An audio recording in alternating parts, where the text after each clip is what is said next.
സംബന്ധിച്ചിടത്തോളം പേഴ്സണലി ചിലർക്കറിയാം ഇവിടെ ഇച്ചിരി ഫുൾ സർക്കിൾ മൊമെൻ്റാണിത്. വെച്ചാൽ ഞാൻ ആദ്യമായിട്ട് യു എയിലേക്ക് ജോലി അന്വേഷണാർത്ഥം ഇങ്ങോട്ട് വരുന്നത് 2020 ലാസ്റ്റ്ക്ക് 2021 ആ സമയത്താണ്. അപ്പോൾ ആദ്യം തന്നെ ഷെബീക്കൊക്കെ കൂടെ വിളിച്ചു കൊണ്ടുപോയിട്ട് റഷീദ് അലിക്കും ഷെബീക്കെല്ലാം കൂടി ആദ്യമായിട്ട് എന്നെ കൊണ്ടുപോയി ഇരുത്തിയത് നമ്മുടെ ബുത്തീന വില്ലയിൽ ഫൈസൽ സാഹിബിൻ്റെ ഒരു ഹജ്ജ് അനുഭവങ്ങൾ ക്ലാസ്സിന് വേണ്ടിയിട്ടാണ്. അപ്പോൾ അവിടുന്ന് ഏകദേശം ഒരു 5-6 വർഷം കഴിയുമ്പോൾ, 5 വർഷം കറക്റ്റ് പറഞ്ഞാൽ 5 വർഷം കഴിയുമ്പോൾ ഹജ്ജ് അനുഭവങ്ങൾ ക്ലാസ് ഞാൻ എടുക്കേണ്ടി വരിക എന്നുള്ളത് ഞാൻ വെച്ചത് എന്താണ്, യൂത്ത് ഇന്ത്യയിലെ ഒരു ഫുൾ സർക്കിൾ മൊമെൻ്റാണ്. പക്ഷെ അതിലും കൂടുതലൊരു ഫുൾ സർക്കിളായ സാധനമാണ് ഞാൻ ഷാർജയിൽ ആദ്യമായിട്ട് വരുന്നത് 2004-ലാണ്. 2004 ഇങ്ങോട്ട് വരുന്നത് എങ്ങനെയാ വെച്ചാൽ, ഉമ്മ രണ്ടുപേരും ഗവൺമെൻറ് ജോലിക്കാരായിരുന്നു നാട്ടിൽ. അപ്പോൾ ഉപ്പാടെ അന്നത്തെ ശമ്പളം വെച്ചിട്ട് ഉപ്പാക്ക് എന്ത് ചെയ്യാൻ കഴിയില്ല, ഹജ്ജ് ചെയ്യുക എന്നുള്ളത് സാധ്യമല്ല. അങ്ങനെ ഉപ്പ എന്ത് ചെയ്യാണ്, ആ നിയത്തോടു കൂടെ കുയിലേക്ക് വരിക, ഇവിടെ ജോലി എടുത്തിട്ട് ഈ 5 വർഷം തീരുന്നതിന് മുന്നേ ലോങ് ലീവാണ് നാട്ടിൽ നിന്ന്, ഗവൺമെൻറ് സർവീസിൽ നിന്ന് ലോങ് ലീവ് എടുക്കും 5 കൊല്ലത്തേക്ക്. അങ്ങനെ ലീവ് എടുത്ത് ഇവിടെ വന്ന് ജോലി ചെയ്ത് അതിനുള്ളിൽ ഹജ്ജ് പൂർത്തിയാക്കി. എനിക്കൊന്ന് 2008 സമയത്തിലാണ് ഉപ്പ എന്ത് ചെയ്യുന്നത്, ഹജ്ജ് പൂർത്തിയാക്കുന്നത്, ഉപ്പയും ഉമ്മയും ഒരുമിച്ച്. അങ്ങനെ അവർ ഹജ്ജ് കംപ്ലീറ്റ് ചെയ്ത് 2010 ഞങ്ങൾ എന്ത് ചെയ്ത് 2009-2010 സമയത്ത് ഞങ്ങൾ തിരിച്ച് നാട്ടിൽ പോയി സെറ്റിലായി. പിന്നെ അങ്ങോട്ട് ഇവിടെ ഉണ്ടായിരുന്ന ആ ഒരു 5 കൊല്ലാണ് എനിക്ക് സത്യം പറഞ്ഞാൽ ആദ്യമായിട്ട് യു എയിലേക്കുള്ളൊരു അനുഭവം. അപ്പോൾ അത് കഴിഞ്ഞ് പിന്നെ 2021 എന്താണ് താമസിക്കാനായിട്ട്, അല്ലെങ്കിൽ ഒരു പെർമനൻ്റ് ആയിട്ട്, അല്ലെങ്കിൽ കുറച്ചൊരു നീണ്ട കാലത്തേക്ക് യു എയിലേക്ക് ജോലി എൻ്റെ ഭാഗമായിട്ട് മാറുന്നു. ഏകദേശം അതേ ഒരു ടൈമിലായി, ഒരു 5 വർഷം എടുത്തിട്ട് അൽഹംദുലില്ലാഹ് ഞാനും എന്ത് ചെയ്തിട്ടുണ്ട്, ഹജ്ജ് പൂർത്തീകരിച്ചിട്ടുണ്ട്. നമ്മളെല്ലാം ആദ്യം പഠിക്കുക അവിടെ നിന്നാണല്ലോ, വീട്ടിൽ നിന്ന്. ഓരോരോ അപ്രോച്ച് എന്തായിരുന്നു, ഉപ്പാക്ക് എൻ്റെ ഓർമ്മയിൽ ഇപ്പം ആദ്യം വീട് വെക്കണം തീരുമാനിച്ചിട്ടില്ലായിരുന്നു. ആദ്യത്തെ വണ്ടി വാങ്ങണം എന്ന് തീരുമാനിക്കുന്നതിനൊക്കെ മുമ്പ് ഇപ്പം എന്ത് ചെയ്തിട്ടുണ്ട്, ഹജ്ജ് കംപ്ലീറ്റ് ചെയ്തിട്ടുണ്ട്. എന്നിട്ടാണ് എനിക്ക് തോന്നുന്നു ഇപ്പോൾ ലൈസൻസ് എടുക്കുന്നത് പോലും അതിന് ശേഷമാണ്. അതേപോലെ ഞാൻ നേരത്തെ പറഞ്ഞ ഹജ്ജ് അനുഭവങ്ങൾ ക്ലാസ്സാണ്. ഇന്നാ വെച്ചാൽ എന്ത് ചെയ്ത് ഹജ്ജ് എന്നുള്ള ഒരു സാധനത്തിന് അങ്ങനെ ഒരു ആഗ്രഹം നമ്മളെ ഉള്ളിലുണ്ടാവും, ഇത് കണ്ടു വളരുകയാണല്ലോ. പക്ഷെ അതിനൊരു പ്രാക്ടിക്കൽ റോഡ് മാപ്പ് കിട്ടുന്നത് അന്നാണ്. ഇന്ന് ഫൈസൽ സാഹിബ് പറഞ്ഞിരുന്നു, നിയ്യത്ത് എന്ന് പറഞ്ഞാൽ നമുക്ക് എല്ലാവർക്കും എന്തുണ്ട്, മുസ്ലിമായ ഒരു മനുഷ്യനും എന്താ ആഗ്രഹം ഇല്ലാതിരിക്കൂല, ഹജ്ജ് ചെയ്യണം എന്നുള്ള ആഗ്രഹം ഇല്ലാത്തവരായിട്ട് ആരും ഉണ്ടാവില്ല, എല്ലാവർക്കും ആഗ്രഹം ഉണ്ടാവും. പക്ഷേ ആ നിയ്യത്ത് ശരിക്കും പൂർണ്ണമാവുന്നത് എപ്പോഴാണെന്ന് വെച്ചാൽ ആ നിയ്യത്തിനോട് കൂടെ ഒരു പ്ലാനും കൂടെ ഉണ്ടാവുമ്പോഴാണ്. അപ്പോൾ അതിന് ഒരു ഫൈനാൻഷ്യൽ പ്ലാൻ വേണം. അപ്പോൾ പലപ്പോഴും നമ്മൾ പറയും നമ്മുടെ പ്ലാനിങ്ങിന് എന്തുണ്ട്, എപ്പോഴും ഒരു പരിമിതി ഉണ്ട്. നമ്മൾ ചിലപ്പോൾ ഒരു 3 ഇങ്ങനെ പ്ലാൻ ചെയ്ത് ഇങ്ങനെ പല വരകൾ ഇങ്ങനെ വരച്ചൊരു വീടുണ്ടാക്കാൻ വിചാരിച്ചു കഴിഞ്ഞാൽ ചിലപ്പോൾ അതിൽ ഒരു പോയിന്റ് എത്തുമ്പോൾ പടച്ചോൻ അതിൻ്റെ മേലെ കൂടെ വലിയൊരു വെട്ടിടും. എന്നിട്ട് ഇതെല്ലാം മായ്ച്ചു കഴിഞ്ഞിട്ട് പുതിയൊരു സാധനം, അതിനേക്കാൾ ഭംഗിയുള്ള സാധനം, നമ്മൾ പ്ലാൻ ചെയ്യുന്നതിനേക്കാൾ നല്ലൊരു സാധനം നമുക്ക് ചിലപ്പോൾ പടച്ചോൻ ഗിഫ്റ്റായിട്ട് തരും.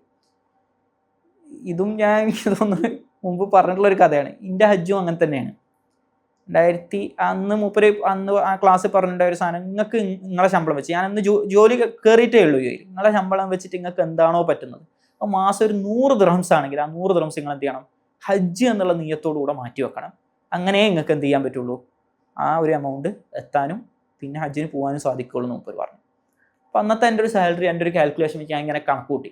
ഓക്കെ, ഇന്ന് ഒരു മാസം എനിക്ക് ഇത്ര എമൗണ്ട് മാറ്റി വെക്കാൻ പറ്റിക്കഴിഞ്ഞാൽ ഓക്കെ, അങ്ങനെ കൂട്ടി വെച്ച് 4 കൊല്ലം കഴിഞ്ഞാൽ എനിക്ക് എന്ത് ചെയ്യാം, 2025 എനിക്ക് ഹജ്ജിന് പോകാം എന്നുള്ള ഒരു പ്ലാനിങ്, കാൽക്കുലേഷൻ എല്ലാം ഡൺ.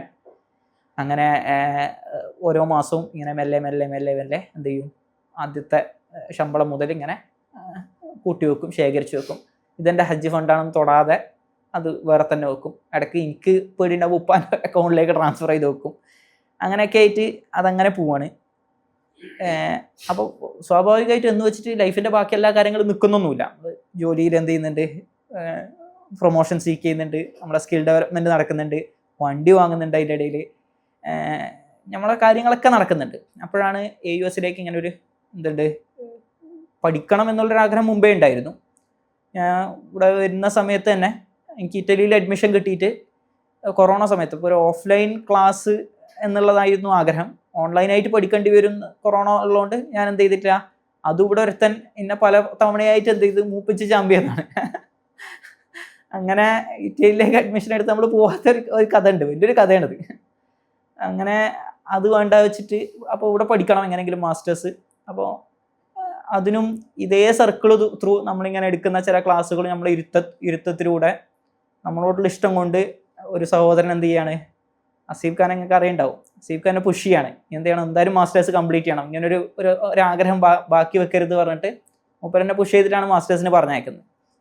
അപ്പോൾ മാസ്റ്റേഴ്സിന് പോകുമ്പോൾ ഒരു ചെറിയൊരു പ്രശ്നം ഉണ്ടായി.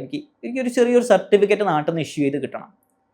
അപ്പോൾ ഇതിന് വേണ്ടി ഏകദേശം ഏപ്രിലാകുമ്പോൾ ഞാൻ അപ്ലൈ ചെയ്ത്. ഇവിടുത്തെ കോളേജ് അക്കാഡമിക് കാലണ്ടർ സ്റ്റാർട്ട് ചെയ്യുന്ന ആളുകൾക്ക് അറിയാം ഓഗസ്റ്റിലാണ് സാധനം തുടങ്ങുക. ഒരു 3 മാസം സമയം ഉണ്ടല്ലോ, എന്തായാലും കിട്ടും എന്നുള്ള ഒരു ധാരണയിൽ ഞാൻ സ്റ്റാർട്ട് ചെയ്തിട്ട് എങ്ങനെ പോയിട്ടും ഇമെയിൽ അയച്ചിട്ടും കോൾ ചെയ്തിട്ടും ഒന്നൊരു എന്തില്ല, ഇവരുടെ ഭാഗത്തുനിന്നൊരു മറുപടി ഇല്ല.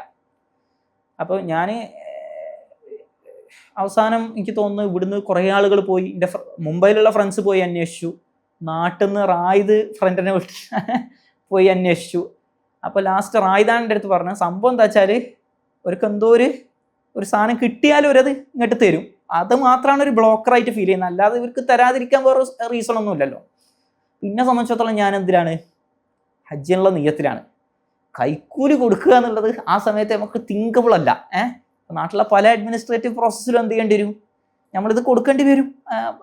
പക്ഷേ ഇതിന് മുമ്പ് എനിക്ക് ഉണ്ടായ ഒരു അനുഭവം, നമ്മളെ പഠിച്ചോ ഇങ്ങനെ പല സാധനങ്ങൾ പ്രിപ്പയർ ചെയ്യുമല്ലോ. കോളേജിൽ പഠിക്കുമ്പോൾ പാസ്പോർട്ട് ഇങ്ങനെ കിട്ടാതായിട്ട് കൊടുക്കാതിട്ട് തന്നെ നമുക്ക് എന്ത് ചെയ്ത് ഉപ്പ മെയിൽ അയക്കുന്നുണ്ട് ഡയറക്റ്റ് പാസ്പോർട്ട് റീജിയണൽ ഓഫീസറിന്, അങ്ങനെ എനിക്ക് കിട്ടിയിട്ടുണ്ട്.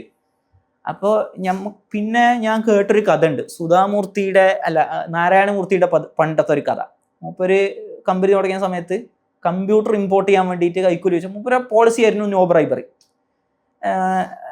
അങ്ങനെ ഈ സമയത്ത് അവർ ഇമ്പോർട്ട് സാങ്ഷൻ ചെയ്യണമെങ്കിൽ ഇത് വേണമെന്ന് പറഞ്ഞപ്പോൾ മൂപ്പർ എന്ത് ചെയ്തിട്ടുണ്ട്, 40 ദിവസത്തോളം ആ ഓഫീസിൽ പോയിട്ട് എന്താണ് അവരെ മുമ്പിൽ ഇങ്ങനെ ഇരിക്കും, അത്ര എന്താണ് എനിക്ക് നിങ്ങൾ തരണം എന്ന് അപേക്ഷിച്ചുകൊണ്ട്, കൈക്കൂലി എനിക്ക് തരാൻ പറ്റില്ല എന്ന്.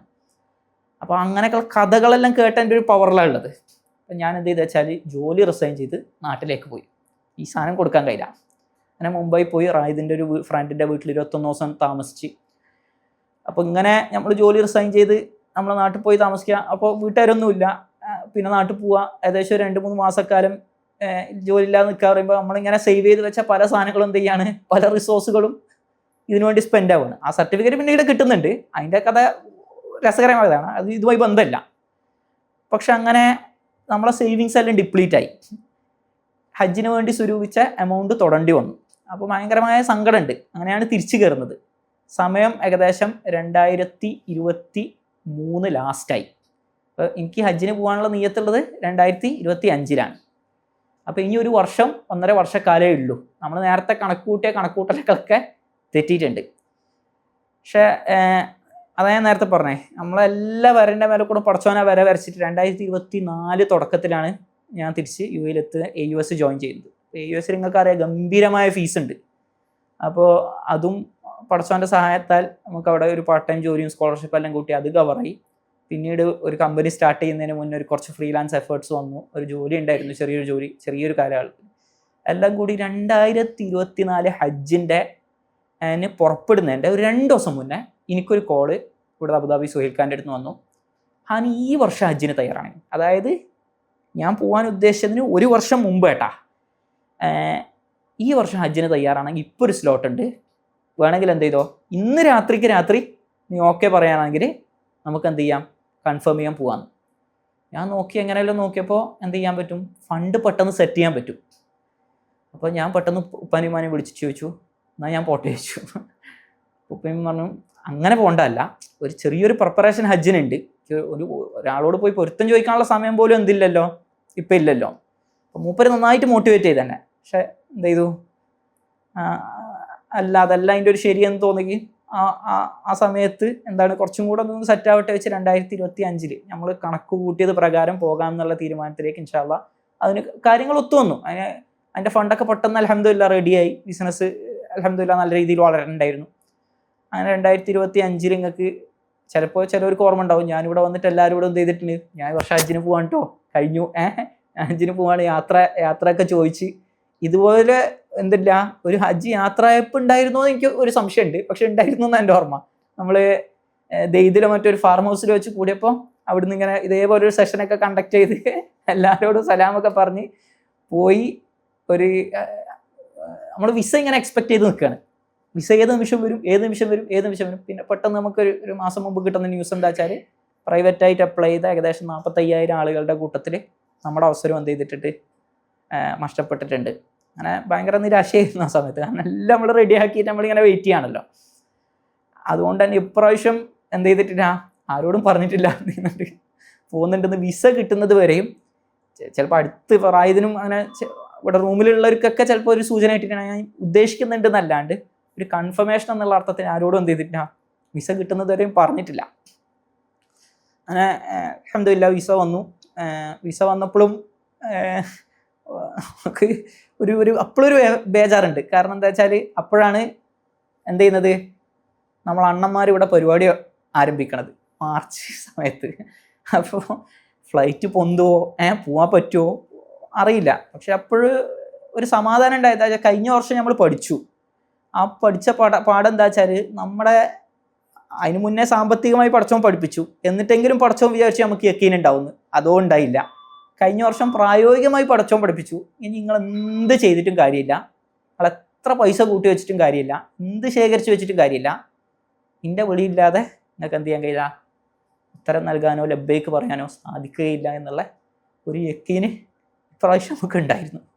അപ്പോൾ ഉമ്മാനോടൊക്കെ പറഞ്ഞ് ഫ്ലൈറ്റ് കയറിയിട്ട് എന്ത് ചെയ്താൽ മതി, ആരോടെങ്കിലും അറിയിക്കാണ്ടെങ്കിൽ അറിയിച്ചാൽ മതി. ഒരു ഹജ്ജിനെ കുറിച്ചിട്ട് എൻ്റെ അടുത്ത് ഇവിടെ വന്നതിന് ശേഷം ഒരു സുഹൃത്ത് ചോദിച്ചു, ഒറ്റ വാക്കിൽ എനിക്ക് എന്ത് ചെയ്യണം, ഹജ്ജിന് പോയി വന്നതാണല്ലോ, അപ്പോൾ സലാമൊക്കെ പറഞ്ഞ് കെട്ടിപ്പിടിച്ചൊക്കെ ചോദിച്ചതിന് എൻ്റെ അടുത്ത് പറഞ്ഞു, എനിക്ക് ഇങ്ങനെ ഡീറ്റെയിൽ ആയിട്ട് പറഞ്ഞാലൊന്നും എനിക്ക് മനസ്സിലാവില്ല, ഒറ്റ വാക്കിൽ എനിക്ക് എന്ത് ചെയ്യണം, എനിക്ക് പറഞ്ഞു തരണം എന്താണ് ഹജ്ജ് കൊണ്ട് നിങ്ങൾ നേടിയത്. കാരണം എനിക്ക് ഹജ്ജിന് പോകാനുള്ള എന്ത് ചെയ്തിട്ടില്ല. മൂപ്പര് നല്ല പ്രായമുള്ളൊരു മനുഷ്യരാണ്, ഖുറാനിലൊക്കെ നല്ല പാണ്ഡിത്യമുള്ള ആളാണ്, ഇസ്ലാമിക് കോളേജ് ഗ്രാജുവേറ്റ് ആണ്, വലിയ ബിസിനസ് നടത്തുന്ന ആളാണ്. എനിക്ക് ഹജ്ജിന് പോകാനുള്ള ഒരു എന്ത് ചെയ്തിട്ടില്ല, ഒരു മനസ്സ് ഇതുവരെ വന്നിട്ടില്ല. അതുകൊണ്ട് ഒറ്റ വാക്കിന് നീ പറഞ്ഞു തരണം എനിക്ക് എന്താണ് ഹജ്ജിനെ കൊണ്ട് എനിക്ക് ഉണ്ടായ മാറ്റം എന്ന് വെച്ചാൽ. അപ്പം ഞാൻ കുറേ ആലോചിച്ചിട്ട് എനിക്ക് എന്താ മാറ്റം ഉണ്ടായത് ഞാൻ ഇങ്ങനെ ആലോചിക്കായിരുന്നു. കാരണം നിങ്ങൾക്ക് അറിയണ്ടാവും, ഹജ്ജിന് പോകുന്നവർക്ക് ദുൽഹജ്ജിൽ എന്തില്ല, അവർ ജനറലി യാത്രക്കാരാണ്, ഇപ്പം നോമ്പ് എടുക്കേണ്ടതില്ല, നോമ്പ് എടുക്കൂല മിക്കവാറും. അപ്പോൾ ബാക്കിയുള്ളവരൊക്കെ നോമ്പ് എടുക്കുകയായിരിക്കും. ആ സമയം പുണ്യമുള്ള സമയമാണല്ലോ, ഏറ്റവും ശ്രേഷ്ഠമായ 10 ദിനങ്ങൾ. ആ സമയത്ത് ഹജ്ജിൻ്റെ ദിവസങ്ങളിൽ മിനയിൽ വെച്ചിട്ട് നമ്മൾ 2 റക്അത്ത് കസ്റായിട്ട് നിസ്കരിക്കുക, സുന്നത്ത് നിസ്കാരം ഇല്ല. അറഫയിൽ പോയി കഴിഞ്ഞാൽ ജമ്മും കസ്റായിട്ട് നിസ്കരിക്കുക, നിസ്കാരം ഷോർട്ടാണ്, റവാത്തിബ് സുന്നത്തുകളില്ല. അധികമായോ പ്രത്യേകിച്ചോ എന്തില്ല, വേറെ അമലുകളോ ഒന്നുമില്ല. നമ്മളവിടെ ആയിരിക്കുക, നമ്മളവിടെ ഉണ്ടാവുക, നമ്മൾ ആ ഒരു ക്രൗഡിൽ അലിഞ്ഞു ചേരുക, ഇസ്ലാമിൻ്റെ ആ പരമ്പരയിൽ ഇബ്രാഹിം അലൈഹി സ്വലാം മുതലുള്ള ആ പരമ്പരയിൽ ഒരു കണ്ണിയാവുക, ഇത് തന്നെയാണ് ഹജ്ജിൻ്റെ കർമ്മങ്ങളായിട്ട് നമുക്ക് എന്ത് ചെയ്യാനുള്ളൂ, പറയാനുള്ളൂ. അപ്പോൾ എന്താണ് ശരിക്കും നമ്മളവിടെ പോയതുകൊണ്ട് ഉദ്ദേശിക്കുന്നത്, എന്താണ് നമ്മളവിടെ പോയതുകൊണ്ട് ഇമ്പ്രൂവ് ആവുന്നത് വെച്ച് കഴിഞ്ഞാൽ, എനിക്ക് ആലോചിച്ചപ്പോൾ തോന്നിയ ഒരു സാധനം എന്താ വെച്ചാൽ നമ്മുടെ നിയ്യത്തൊന്ന് മാറും. അപ്പോൾ നിയ്യത്ത് പറഞ്ഞെന്ന് വെച്ചാൽ ഞാൻ നോമ്പെടുക്കുന്നതിനാണെന്നുള്ള നിയ്യത്ത് മാറുന്നല്ല, എല്ലാത്തിലും ഓരോ സാധനം ചെയ്യുന്നതിന് ടേസ്റ്റ് ഡിഫറെൻ്റ് ആണ്.